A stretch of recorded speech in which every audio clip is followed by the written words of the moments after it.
வாழ்க வையகம், வாழ்க வையகம், வாழ்க வளமுடன்.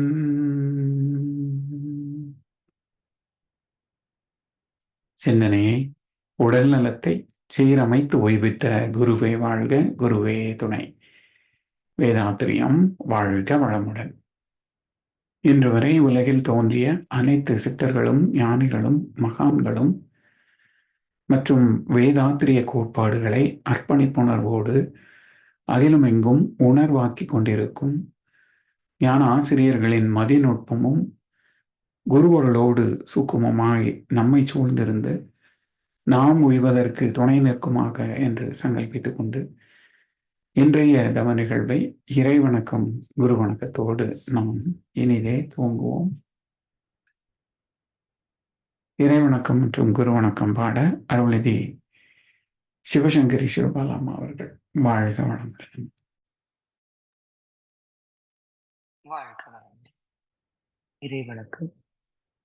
எல்லாம் வல்ல தெய்வமது எங்கும் உள்ளது, நீக்கமர சொல்லால் மட்டும் நம்பாதே, துயமாய் சிந்தி தெளிவாய் வல்லால் உடலில் இயக்கம் அவன் வாழ்வில் உயிரில் அறிவும் அவன் கல்லா கற்றார் செயல் விளைவார் காணும் இன்ப துன்பம் அவன். அவனின் இயக்கம் அணுவாற்றல், அணுவின் கூட்டு பக்குவம் நீ. அவனில் தான் நீ உன்னிலவன், அவன் யார் நீ யார் பிரிவே எது.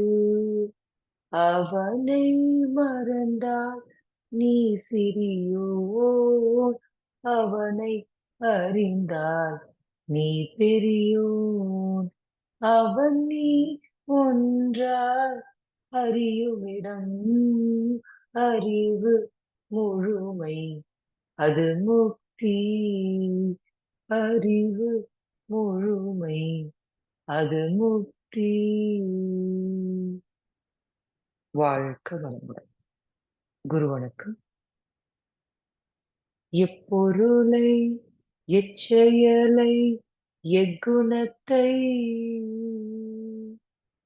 எவ்வுயிரை ஒருவர் அடிக்கடி இணைந்தால் அப்பொருள் தன்மையதால் நினைப்போராற்றல் அறிவினிலும் உடலினிலும் மாற்றம் காணும். இப்பெருமை இயல்பூக்க நியதியாகும். எவரொருவர் குருவை மதித்தொழுகினாலும் தப்பாது குரு உயர்வு மதிப்போர் தம்மை தரத்தினில் உயர்த்தி பிறவி பயனை நல்கும். பிறவி பயனை நல்கும். வாழ்க்கை.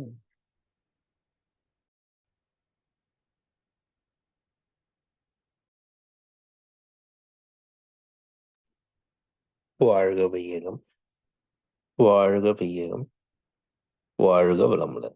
இன்று நமக்காக அருமையானவர் பஞ்சபூத நவகிரக தவம் நடத்திய அருள்நிதி சிவசங்கரி அம்மா அவர்களை வாழ்த்துவோம். அருள்நிதி சிவசங்கரி அம்மா அவர்கள் வாழ்க வளமுடன்.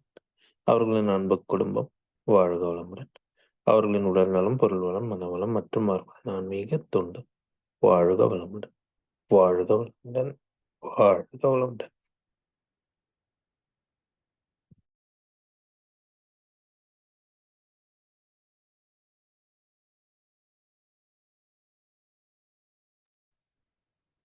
வாழ்க வளமுடன். ஞான களஞ்சிய கவி. இது ஏதோ சிக்கலா இருக்கு அங்க. இந்த வரேன்.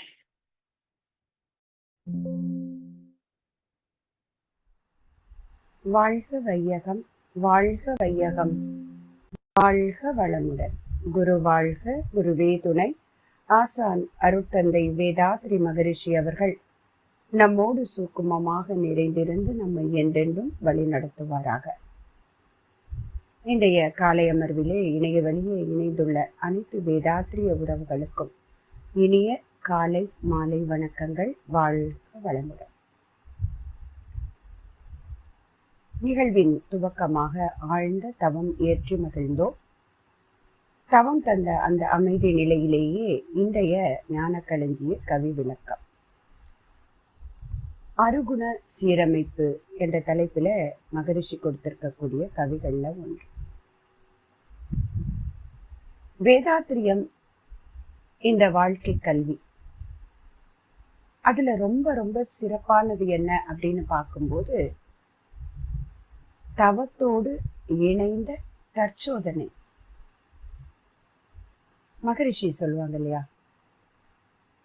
தற்சோதனை இல்லாத தவத்தினாலும் பலனில்லை, தவம் இல்லாத தற்சோதனையாலும் பலனில்லை அப்படின்னு சொல்லுவாங்க. அந்த வாழ்க்கை என்கின்ற பயணம் சிறப்பாக நடப்பதற்கு தவமும் வேணும், தற்சோதனையும் வேணும். ஒரு புகைவண்டி போறதுக்கு 2 தண்டவாளங்கள் எவ்வளவு இன்றியமையாததோ அது போல தவமும் தற்சோதனையும். இப்ப நம்முடைய புராண காலங்களை எல்லாம் ஆராய்ச்சி செய்து பார்த்தோம்னா கொஞ்சம் நமக்கு சொல்லப்பட்ட விஷயங்கள், எத்தனை முனிவர்களை பற்றி நம்ம பார்த்திருக்கோம் இல்லையா?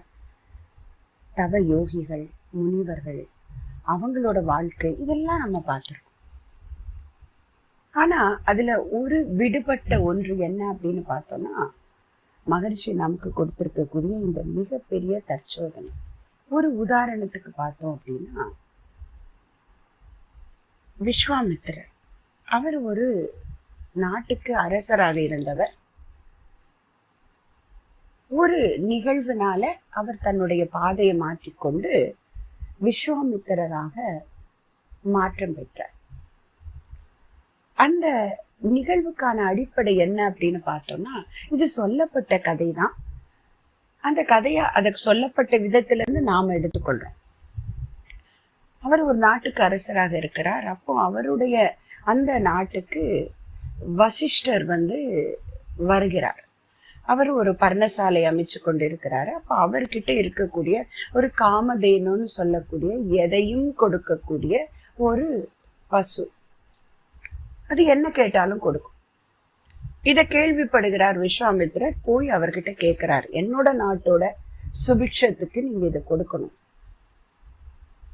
அப்படின்னு கேட்கிறார். அவரு, இல்ல நீ ஒரு சத்திரியன், உனக்கு எப்படி கொடுக்க முடியும்? இது முனிவர்களுக்கான ஒரு விஷயம், தவ யோகிகளுக்காக கிடைச்சது, அதை நான் கொடுக்க மாட்டேன்னு சொல்றார். உடனே இவருக்குள்ள இருக்கக்கூடிய அந்த தன்முனைப்பு இல்லையா, இறையுணர்வு மறந்ததனால் எழுந்த தன்முனைப்பு. வசிஷ்டர் அந்த மாதிரி பதில் கூறுவதற்கு கொஞ்சம் அவருடைய தன்முனைப்பும் காரணம். ஆனால் இத பின்னாடி எப்படி சொல்லுவாங்கன்னா, விஸ்வாமித்திரருடைய வாழ்க்கையில ஏற்பட போகிற பெரிய மாற்றத்திற்கு அவர் அன்னைக்கு ஒரு காரணமாக இருந்தார் அப்படின்னு சொல்லுவாங்க. இருந்தாலும் நிகழ்வினோட தொடக்கத்துல இப்படி நடக்கிறது. உடனே இவருக்குள்ள இருந்த தன்முனைப்பு அது சீண்டப்படுகிறது. உடனே நானும் தவயோகியாக முடியாதா என்று நாட்டை எல்லாம் விட்டுட்டு, இங்க ஒரு பாயிண்ட் என்னன்னா, அவர் எதுக்காக கேட்டாரு? தன்னுடைய நாட்டு மக்கள் சுபிக்ஷமாக இருக்கிறதுக்கு தான். ஆனா என்ன பண்றாருங்க, அந்த நாட்டினுடைய முன்னேற்றத்தை அப்படியே விட்டுட்டு தன்னுடைய தன்முனைப்புக்கு அடிமையாகி அவர் காட்டுக்கு போய் தவம் செய்கிறார். அப்படியெல்லாம் கதை போகுது. அடுத்தது அப்ப அவரோட வாழ்க்கையில என்ன நடக்கிறது? என்னதான் தவம் செய்தாலும், அதனால் அவ்வளவு ஆற்றலை பெற்றாலும், தற்சோதனை இல்லாத காரணத்தினால அவர் ஒரு இடத்துல இல்ல 2-3 இடத்துல சறுக்கிறார். நல்ல தவம் செய்து ஆற்றலோட வருகிறார். அப்படி வரும்போது ஒரு நிகழ்வு நடக்கிறது. ஒரு திருசங்கு அப்படின்னு சொல்லக்கூடிய ஒரு அரசர், அவர் நான் இந்த உடலோடு சொர்க்கத்துக்குள்ள போகணும் அப்படின்னு போறாராம். அவரை சொர்க்கத்துக்குள்ள அனுமதிக்க மறுக்கிறாங்க. உடனே இவருக்குள்ள ஏற்கனவே அந்த தன்முனைப்பு இருக்கு இல்லையா, விஸ்வாமித்திரர் என்ன சொல்றார், நான் சொல்கிறேன் நீ போ, உன்னை சொர்க்கத்துக்குள்ள விடுவாங்க அப்படின்னு அனுப்புறாரு. அப்பயும் அங்க சொர்க்கத்துக்குள்ள விடலை. ஏன்னா அவரோட கர்ம வினைகள் படிதானே நடக்கும். மகரிஷியோட இந்த தத்துவம் எல்லாம் இப்ப நம்ம கதைகளுக்குள்ள பொருத்தி பார்க்கிறோம். உடனே இவர் என்ன பண்றாரு, ஒரு சொர்க்கத்தை நிர்மாணிக்கிறாராம். அந்த வானுக்கும் பூமிக்கும் இடையே ஒரு திரிசங்கு சொர்க்கம் அப்படின்னு சொல்லுவாங்க. அப்படின்னா கூட இன்னைக்கு நம்ம சொல் வழக்குல சொல்லுவாங்க, எந்த விஷயத்திலையும் முன்னும் இல்லாம பின்னும் இல்லாம, எந்த ஒரு நிலை இல்லாமல் நடுவுல இருக்கிறவங்க என்ன சொல்லுவாங்க, திரிசங்கு சொர்க்கம் போல இருக்காதீங்க. இரண்டுக்கும் நடுவிலே ஒன்றை நிர்மாணித்து கொடுக்கிறார். இது நடந்ததா இல்லையா தெரியாது. ஆனால் தன்னுடைய தவத்துல கிடைச்ச ஆற்றலை அவர் ஏதோ ஒரு தேவையில்லாத சாதாரண விஷயத்துல செலுத்திடுறார். அதுக்கப்புறம் பார்த்தா திரும்பியும் போய் தவம் இருப்பார். இப்ப அங்கே எது விடுபட்டு இருக்கு, தற்சோதனை விடுபட்டு இருக்கு. அடுத்தது துர்வாசர்னு ஒரு முனிவரை பத்தி கூட நம்ம கேள்விப்பட்டிருக்கோம். அவர் எதற்கு அடையாளமா சொல்லுவாங்க, மனிதனிடம் இருக்கவே கூடாத ஒரு குணம். குணமேனும் குன்றேறி நின்றார் வெகுளி கணமேனும் காத்தல் அரிது அப்படின்னாரு வள்ளுவ பெருந்தகை. அதுக்கு என்ன அர்த்தம் வேதாத்ரி மகரிஷி சொல்றாங்க, அந்த குணமேனும் குன்றேறி நின்றவர்கள், அந்த தன் கருமம் செய்து தவம் செய்யக்கூடியவர்கள் ஒரு கணம் கூட சினம் வயப்பட மாட்டார்கள். அது அரிதான விஷயம். அவங்க கோபம்ங்கிறது அவங்க கிட்ட இருக்கவே இருக்காது. அதுதானே அந்த குறளினுடைய பொருள். அப்போ அவ்வளவு பெரிய தவயோகி எதற்கு அடையாளமாக சொல்லப்படுகிறார், தன்னை சரியாக நிர்வகிக்க தெரியாத உணர்ச்சி வயப்படக்கூடிய ஒரு மனிதனுக்கு வரக்கூடிய அந்த பொருந்தா உணர்வு கோபம், அதற்கு ஒரு அறிகுறியாக அடையாளமாக துர்வாச முனிவரை சொல்றோம். இப்ப எவ்வளவு பெரிய தவயோகியா இருந்தாலும் அங்கே தற்சோதனை என்பது இல்லை என்கின்ற பட்சத்தில் செய்த தவத்தினால் பலன் இல்லை. அதே போல எத்தனை போதனைகளை பார்த்திருக்கோம் நம்ம இல்லைங்களா. இது வரைக்கும் புராணங்களும் வேதங்களும் இதிகாசங்களும் என்ன சொல்லி கொடுத்தது மனிதனுக்கு, நல்லபடியா வாழறதுக்கு இந்த விஷயங்களை எல்லாம் பின்பற்ற வேண்டும், பின்பற்றினால் நல்லா இருக்கும் அப்படிங்கிறத கதைகள் மூலமாக அனுபவங்கள் வாயிலாக எல்லாரும் சொன்னாங்க. அப்ப அதை கேட்ட எல்லாரும் அப்படியே அதை பின்பற்றி இருந்தா இன்னைக்கு உலகத்துல அமைதி தானே இருக்கணும். ஏன் இல்லை, எல்லாம் வெறும் போதனையாக போய்விட்டது. அங்கே சாதனையாக செய்வதற்கு மனதை உறுதிப்படுத்துவதற்கான தவம் கொடுக்கப்படவில்லை. அப்ப அங்கதான் மகரிஷியினுடைய பெருமை கிடைக்கிறது. ஏன்னா மனிதன் தான் என்கின்ற அதிகார பற்று, தனது என்கின்ற பொருள் பற்று, இந்த இரண்டுக்கும் அடிமையாகிவிட்டார். இந்த தாய் தந்தைக்கு பிறக்கக்கூடிய 6 அவல குழந்தைகளாக காம குரோப லோப மோக மதமாச்சரியம்னு வடமொழியில் சொல்லப்பட்டதை பேராசை, சினம், கடும் பற்று, முறையற்ற பால் கவர்ச்சி, உயர்வு தாழ்வு மனப்பான்மை, வஞ்சம் என்று சொல்லக்கூடிய 6 குணங்களில் வயப்பட்டு விடுகிறோம். அறிவின் சலனமே காமம் ஆதி 6 குணங்கள். ஆழ்ந்து ஆராய்ந்து அறிந்த இடம் நிற்குணம் அப்படின்னு சொல்றாங்க மகரிஷி ஒரு இடத்துல. அப்போ அந்த முனைப்பை ஒழித்தால்தான் மனிதன் நற்குணங்கள் வயமாக முடியும். இப்ப தற்சோதனையில முதல்ல என்ன பண்ணணும், தான் யாரு, தான் எங்கிருந்து வந்திருக்கிறோம் அப்படிங்கிறதுக்கான கேள்விகளுக்கான விடை கிடைச்ச பிறகு மனிதனோட மனம் எப்படி இருக்கணும், அது மகரிஷி ஒரு பாடல்ல சொல்றாங்க. நானே ஈசன் சொல் விடுத்து நற்பொருளான ஈஸ்வரனே நானுமாக இருக்கின்றான். நானே கடவுள் அப்படின்னு சொல்லல, நானும் கடவுள். நான் மட்டுமல்ல, பார்க்கக்கூடிய அனைத்துமே கடவுளினுடைய தோற்றம். ஞாலம் உயிர்கள் அனைத்தும் அவன். நான் இவ்வுண்மை உணர்ந்த பயன் நல்லுலகுக்கே என ஈந்தேன். நான் இனி தூயன் என நின்று நற்தொண்டாற்றி இன்புறுவீர். மகரிஷி தான் செய்ததை இங்க கூறுறாங்க நமக்கு. நானே இறைவன் அப்படிங்கிற சொல் எனக்குள்ள வரல, பார்க்கக்கூடிய பொருள் அனைத்தும் இறைவனின் பிம்பமாக பார்த்தேன். அப்படி பார்க்கும்போது நான் தூயனாகி விட்டேன், இந்த உண்மை அறிந்த பின்பு இந்த உலகத்திற்கு என்னை தந்தேன் அப்படின்னு போடுறாங்க. அப்போ இந்த முனைப்பு இன்றி தொண்டு செய்யக்கூடிய நிலை வரணும் அப்படின்னு சொன்னா மகரிஷி கொள்ளக்கூடிய தற்சோதனையை தவிர வேறு வழி இல்லை இல்லையா? அந்த சொல்லுவாங்க இல்லையா, ஒரு மனிதனோட மனம்தான் எல்லாமாக இருக்கிறது. ஒரு மனிதனுடைய குற்றமாக, அவரே குற்றவாளியாக, நிரபராதியாக, அவரே வழக்கறிஞராக, அவரே காவல் அதிகாரியாக, அவன் நடத்தக்கூடிய நாடகத்தை நடத்தக்கூடிய நடிகராக, பார்க்கக்கூடிய பார்வையாளராக, எல்லாத்தையும் கடந்து எல்லாவற்றுக்கும் தீர்ப்பு சொல்லக்கூடிய நீதிபதியாகவும் இருப்பது மனிதனின் மனமே. ஆனா ஒரு துரதிர்ஷ்டமான விஷயம் என்னன்னா, பல நேரங்கள்ல நாம நமக்கு வழக்கறிஞராக மட்டுமே இருக்கிறோம். அந்த நீதிபதி அப்படிங்கிற நிலைக்கு நாம் செல்வதில்லை. ஏன்னா வழக்கறிஞருடைய வேலை என்ன? என்னுடைய கட்சிக்காரர் நியாயமானவர், குற்றமற்றவர் அப்படின்னு நிரூபிப்பதுதான் ஒரு வழக்கறிஞருடைய வேலை. அப்படித்தானே நாம இருப்போம். ஏன்னா தவம் செய்யாத காலை, தற்சோதனையும் இல்லாத போது நம்முடைய மனம் நான் செய்வது, நான் கோபப்பட்டாலும், ஆசைப்பட்டாலும், திட்டினாலும், ஒரு தவறான செயல் செய்தாலும் நான் சரியே என்று விவாதித்துக் கொண்டிருக்கிறோம். இப்ப இதை மாற்றி மகரிஷி தவத்துல ஒன்றி ஒன்றி நின்று அறிவை பழக்க என்ன கிடைச்சாங்க? உறுதி, நுட்பம், சக்தியை முதல்ல கொடுத்துட்டு நம்ம கையில தராசை கொடுத்துடுறாங்க. கண்களை மூடிக்கொண்ட அந்த நீதி தேவதை போல நமக்குள்ளேயே நாம வாத பிரதிவாதங்களை வச்சு ஆராய்ச்சி செய்யறோம். அதுதான் தற்சோதனை இல்லையா?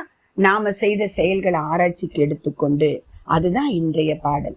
தனது குறை ஆழ்ந்து உணர்ந்து திருத்தம் பெற்றால் தருக்கு ஒழியும். தருக்குன்னா என்ன? தன்முனைப்பு இல்லையா? இப்ப நானே ஈஸ்வரன், நானே எல்லாவற்றையும் சரியானவன் அப்படின்னு நம்மை நாமே, அதாவது ஒரு நம்மளை நாமளே மெய்ப்பித்து கொண்டு இருக்கிறோம். அது உண்மையில் பொய்ப்பித்தல் தான் இல்லையா? ஏன்னா ஆராய்ச்சிக்கு உள்ள போகல. அப்ப அது போகணும்னா தனது குறை ஆழ்ந்து உணர்ந்து திருத்தம் பெற்றால் தருக்கு ஒழியும். அப்ப அந்த தருக்கு என்கின்ற தன்முனைப்பு ஒளிந்து விட்டால் பிறரிடம் நட்பு ஓங்கும். ஏன்? ஒரு தப்பு பண்ணிடுறோம், ஆராய்ச்சி பண்ணி பாக்குறோம், தற்சோதனையில விடை கிடை, நீதான் தவறு, மாற்றிக்கொள், யார நீ வேதனைப்படுத்தினியோ அவங்க கிட்ட மன்னிப்பு கேட்டுடு, அவங்கள வாழ்க வளமுடன் என்று வாழ்த்து என்று நம்முடைய தற்சோதனை ஒரு முடிவை கொடுக்குது. நாம ஒரு வாரமோ 10 நாளோ திரும்ப திரும்ப அந்த நபரை வாழ்த்துறோம். அவங்க கிட்ட முடிஞ்சா நேர்லயோ இல்ல மனதாலேயோ மன்னிப்பு கேட்டு தவறை உணர்ந்துட்டோம். அப்ப என்ன ஆகும்? அவங்க கிட்ட திரும்பியும் நட்பு ஓங்கும் இல்லையா? இது வரைக்கும் தவறை மட்டும் பார்த்துட்டு இருந்ததுனால நாம அவர்கிட்ட நெருங்க மறுப்போம். ஆனா இப்ப என்ன பண்ணிட்டோங்க? நம்ம தப்பு தெரிஞ்சிருச்சு, மன்னிப்பு கேட்டுட்டோம், வாழ்த்திட்டோம். இப்ப அதை ஊடாடி கொண்டு இருக்கும் இல்லையா? நமக்கும் அவங்களுக்கும் இடையே ஊடாடும் பொழுது என்ன நடக்கிறது? அவரிடம் நம்முடைய நட்பு ஓங்குகிறது. மனது ஒரு தூய நிலையை நாடி செல்லும். ஒரு சந்தோஷம் கிடைக்கும் தெரியுமா? ஒரு தப்பு செஞ்சுட்டோம், ஒரு கில்ட் இருக்கும் இல்லையா? ஒரு குற்ற உணர்ச்சி இருக்கும். ஆனா மகரிஷி கொடுத்த இந்த தற்சோதனையை செய்து அவங்க கிட்ட நேரடியாவே மன்னிப்பு கேட்டு அவங்களோட நம்முடைய உறவு சரிப்படுத்திக்கிட்ட பிறகு மனசுக்குள்ள ஒரு மைண்ட்ஃபுல்னஸ் வரும் இல்லையா? அப்ப அதுவே தொடர்ச்சி ஆகும் போது எப்போதுமே அதே நிலையில் நம்ம இருப்போம். அப்ப அதுதான் சுவாமிஜி சொல்றாங்க, மனது ஒரு தூய நிலையை நாடி செல்லும். இப்படி ஒரு மனிதன் நடந்து கொள்ளும் போது அவருடைய எண்ணம் சொல் செயல்னால யாருக்காவது தீங்கு வருமா? கண்டிப்பா வராது. அதனால் என்ன நடக்கும்? இந்த நபருடைய எண்ணம் சொல் செயலால் எல்லாருக்கும் நன்மை மட்டுமே கிடைக்கும். மற்றவரும் இதன் விளைவாய் நலம் காண்பார்கள். அப்போ ஏற்கனவே மனிதனுக்குள்ள இருக்குதே எனது, நான், இது ரெண்டும் நம்ம நியாயம்னு நினைச்சுக்கிட்டு இருப்போம் இல்லைங்களா? எனது என்கின்ற பொருட்பற்று, நான் என்கின்ற அதிகாரப்பற்று, இந்த இரண்டுக்கும் சரியான பொருள் விளங்கும். எனது நான் எனும் 2 சொற்களுக்கும் ஏற்புடைய கருத்துணரும் தகைமை கிட்டும். இந்த இடத்துல எனதுங்கிறது என்னது? இந்த பிறவி, இந்த கிடைச்சிருக்கக்கூடிய பிறவி எவ்வளவு பெரிய அரும் பிறவி. அத ஞானமும் தவமும் கற்று உயர்நிலைக்கு செல்வதற்காக பிறப்பிக்கப்பட்ட இந்த அரிய மானிட பிறவி. அப்ப எனது கிடைச்ச எனக்கு பிறவி எவ்வளவு முக்கியமானது. அந்த எல்லையற்ற பரம்பொருளினுடைய பின்னமாக பிறந்திருக்கேன்.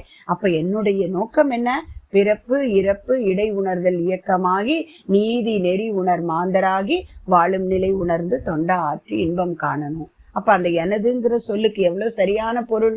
இவ்வளவு நாளும் என்னுடைய படிப்பு, என்னுடைய சொத்து, என்னுடைய குணம், எனதுன்னு இருந்த சரியான பலனை தெரியாம இருந்தோம். இப்ப எனதுங்கிறது கிடைச்சிருச்சு. அடுத்தது நான் என்பது யாரு? இறைநிலையினுடைய பிம்பம், இறைநிலையுடைய பின்னப்பட்ட பொருள், அந்த முற்றறிவிலிருந்து வந்த சிற்றறிவு. எல்லா உயிர்களும் என்னை போலே இறைவனின் தோற்றமே.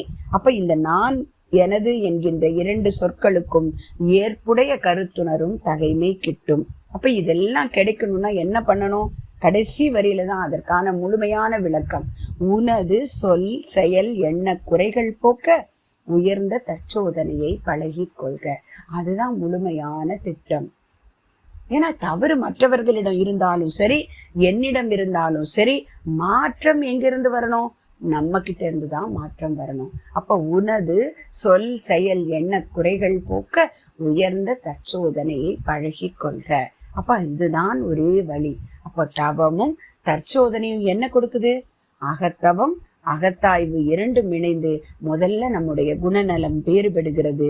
அந்த தொடர்ச்சியான வாழ்க்கை நெறி எனது நான்கிற இரண்டு சொற்களுக்கும் நல்ல ஒரு பொருள் விளங்கிட்டா அந்த வாழ்க்கை தானே முழுமை பேரு. அதுதானே பார்க்கிற பொருள் மட்டுமல்ல, மனிதர்கள் அனைவரையும் இறைநிலையாக பார்க்க தொடங்கிவிட்டால் எங்கே தவறு வரப்போகிறது இல்லையா? அப்போ நம்மிலே மாற்றம் தொடங்க தவமும் தற்சோதனையும் ஒரு உயர்ந்த வழி என்பதை இந்த பாடல் மூலமாக மகரிஷி மேலும் ஆழமாக நமக்குள்ளே வலியுறுத்துறாங்க. தவம் செய்வோம், தற்சோதனையில் குணநலப்பேறு பெற்று முழுமை பெற்று நிலையில் வாழ்வோம் என்று கூறி நல்லதொரு பாடலுக்கு விளக்கம் அளிக்க வாய்ப்பளித்த அன்புள்ளங்களுக்கு நன்றி பாராட்டி அமைகிறேன். நன்றி. வாழ்க வளமுடன்.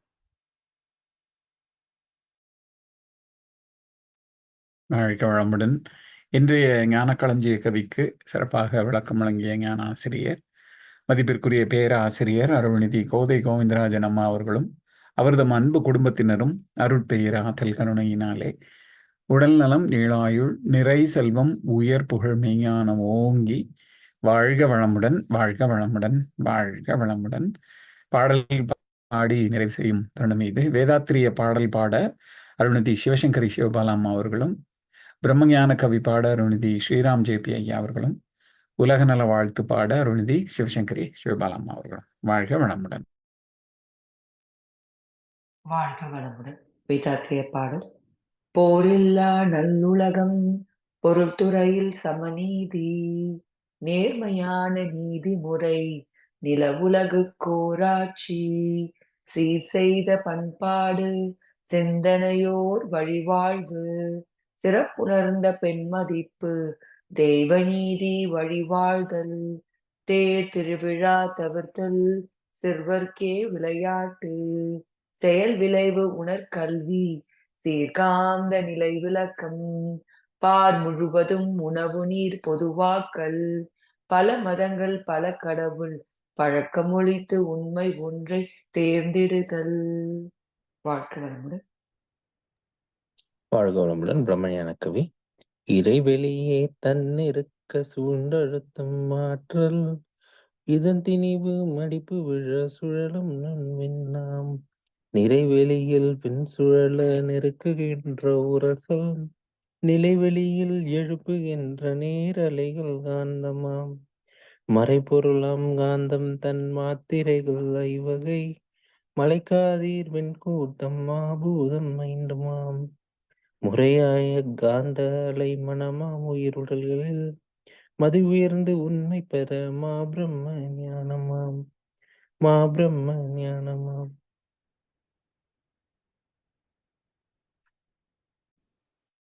வாழ்க வளமுடன். உலக நல வாழ்த்து.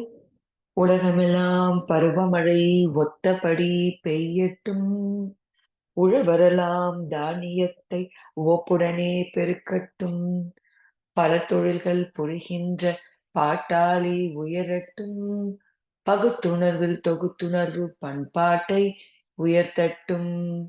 கலகங்கள் போட்டி பகை கடந்தாட்சி நடக்கட்டும்.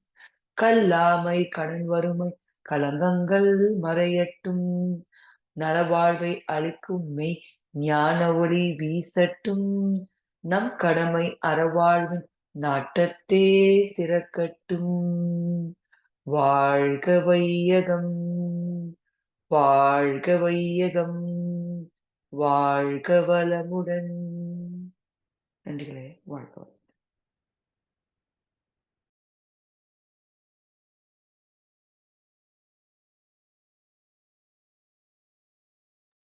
வாழ்க வளமுடன். இன்றைய தவத்திலே கலந்து கொண்ட அன்பர்கள், தவத்தை வழிநடத்தியோர், நற்சிந்தனைகள் வழங்கியோர், பாடல்கள் பாடியோர் அனைவரும் வாழ்க வளமுடன். அவரது அன்பு குடும்பம், அவரது உடல் நலம், மனவளம், பொருள் வளம், அருட்தொண்டு, ஆன்மீக தொண்டு வாழ்க வளமுடன், வாழ்க வளமுடன், வாழ்க வளமுடன். இத்துடன் இன்றைய காலை தவ நிகழ்வு மகிழ்வோடும் நிகழ்வோடும் இனிதே நிறைவுறுகின்றது. இறையருளும் குருவருளும் நம் அனைவரையும் எப்போதும் சூழ்ந்திருந்து இந்த இறைநிலை உணர்பயணத்திலே நம்மை சிறந்த முறையிலே வழி நடத்தட்டும் என்று அனைவரையும் வாழ்த்தி வணங்கி நன்றி கூறி அமைகிறோம். வாழ்க வையகம், வாழ்க வையகம், வாழ்க வளமுடன்.